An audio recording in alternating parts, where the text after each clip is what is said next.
ang nagplano po rito, o yung pagkaintindi namin, ang nagplano ay kayo.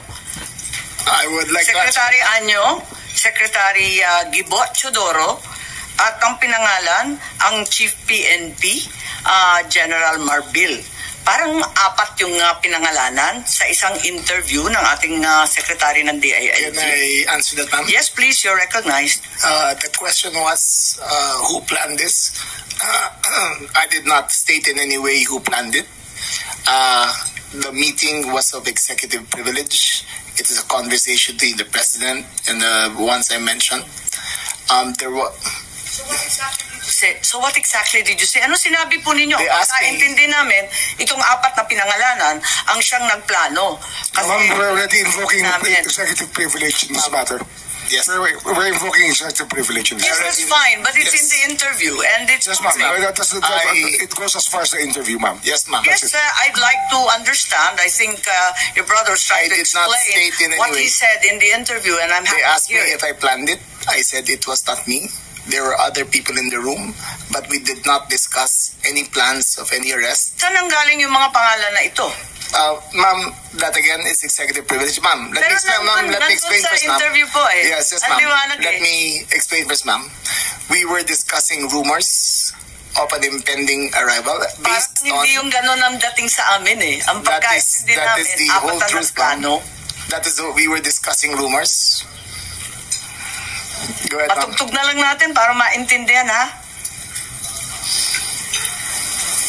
What was, and who was really on top of this? Kayo ho ba? Because during the press conference of the president, it was you and the president. Yes. So, ikaw ho ba nagplano ng lahat ng ito? Hindi naman. It was a group effort. Secretary Chodoro was there. Secretary Anyo was there too. And the president and I. So, hindi naman ako. Ako lang I stand by that, ma'am. Last man standing doon sa Malacanang. I stand by that. Kasi Secretary Chodoro was working out of his office. Eh, napakaliwanag po nung sinabi ninyo. Wala namang mapakiyaw-kiyaw doon sa sinabi. Yes, ma'am. Patayin na muna natin. Napakaliwanag naman ang sabi ninyo, hindi ako mag-isa, kahit ako ang kasama ng presidente nung nagsalita sa press con, hindi ako mag-isa ang nagplano. Isang grupo kami. Tapos pinangalanan mo. No, ma'am. Eh, sinabi ninyo eh. I state, ma'am, again, executive privilege. But, ma'am, walang executive privilege kasi binunyag na ninyo sa TV. I must state it very clear, as I stated very clear, that there was no mastermind. We were discussing mainly about what the president's statements were in Hong Kong, and it was based all on that statement, ma'am. Sinabi ninyo na hindi kayo mag-isa na nagplano, kundi isang There was no grupo. planning, ma'am. Pero yun ang sabi eh. I said, hindi ako nagplano. May isang grupo na nagplano. We were all talking about a rumor, ma'am, and that was all. Rumor lang yon? Yes, ma'am. Group effort ang sabi mo eh. Ang tanong niya kung ikaw ang nagplano, tapos sabi mo, There was no hindi, planning, group ma'am. effort. No, there was no planning, ma'am. Ano yung in-effort ng group kapag hindi plano? I think that including into executive privilege already, ma'am. I think that we please respect just our... asking him to explain the media. Yes, ma'am. But it's already a very thin dividing line between what transpires in a room between cabinet members and a media statement. But there's a very thin dividing line, ma'am. Understood. I hope that we can respect executive privilege. Understood, and the Senate and the Secretary Chodoro is fully aware. Every time there's a need to recess the executive session, I'm happy to do so, and I will do so when necessary. Pero ngayon, sinabi kasi sa TV, paliwanag naman ninyo sa atin kung ano ibig sabihin. Kasi ang sinabi, hindi ako mag-isa na nagplano, may grupo kami. They asked me if I had planned it. Sabi ko, I did not plan it. I said we were there, and not to skirt, ma'am, executive privilege. It was mainly because of the statements of the former president in Hong Kong that he said, in his words, ma'am, in Hong Kong, that I think you have a clip. He said that ang reading ko ay may ICC warrant of arrest na. That was the best of my recollection, ma'am. So anong pinag-group effortan? Anong To discuss the rumor, ma'am. grupo na pinangalanan nyo? As far as I was invoking executive privilege, there was no, you cannot plan on a rumor, ma'am. Kaya nagtataka ako, bakit group effort? Chismis lang naman yun. Chismis nga. Kaya nga, kung chismis, bakit mag-group effort pa? Tapos pinangalanan mo lahat na maraming nag-group marites sa effort? mundo to, ma'am. Tapos naman yung marites, dami-daming marites It was a discussion of a rumor based on the statement of the president in Hong Kong. Nakakatuwa lang dahil chismis lang pala eh. Bakit sesentensyahan yung tao sa base ng chismis? It was a discussion of a rumor based on the statement of the president in Hong Kong. So you deny that you're part and parcel of the planning and that the other persons you named, hindi rin sila kasali dun sa pagpaplano? Again, ma'am, we were discussing the statement of the former president while he was in Hong Kong that he said that there was he said, in his words, ang rinig ko ay may warrant of arrest na ako. So that was the only basis of the conversation, ma'am. So ito yung group effort ninyo. Yes, Pinagtulong-tulungan ninyo yung isang bahagyang chismis. It was, ma'am, all of that is, again, the statement of the former president, not ours. Okay, so walang kinalaman to.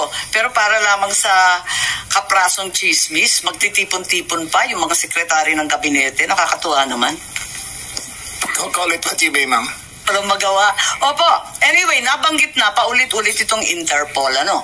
At nabanggit na ng SOJ. At alam naman natin, yes po. Yes, Secretary Tudor, please. Kasi kasali kayo eh. Alluded to, the Department of National Defense and the Armed Forces of the Philippines has no law enforcement mandate. Our sole mandate is to give support to the Philippine National Police when it is asked for. And therefore, such ends our jurisdiction. The operation is clearly a law enforcement one, and the Philippine National Police has the power to ask the armed forces to assist. And that is the extent of the participation of my department and the armed forces of the Philippines. And all other matters in supporting the Philippine National Police are covered by operational security. Tama po. Kaya hindi talaga chismis lang to. Meron talagang natanggap. At sinabi rin sa isang interview, alas 3 ng umaga, natanggap na yung notice of arrest nung Martes, March 11. Sinabi naman ni Secretary Remulla na si PNP General Marbil nakatanggap ng notice of arrest warrant alas 3 ng umaga ng Martes at sinabihan ang Pangulo ng alas 6. Nabasa niya naman sa alas 6 ng umaga. So ibig sabihin, hindi po chismis to. Meron ng notice of arrest warrant. You're talking about 2 different days. Okay. March 10. Sige, clarify po ninyo para maintindihan namin. Was conjecture. March 10, chismis pa lang yun. Yes, ma'am. Dala nung salita galing sa Hong Kong. Yes, ma'am. Okay.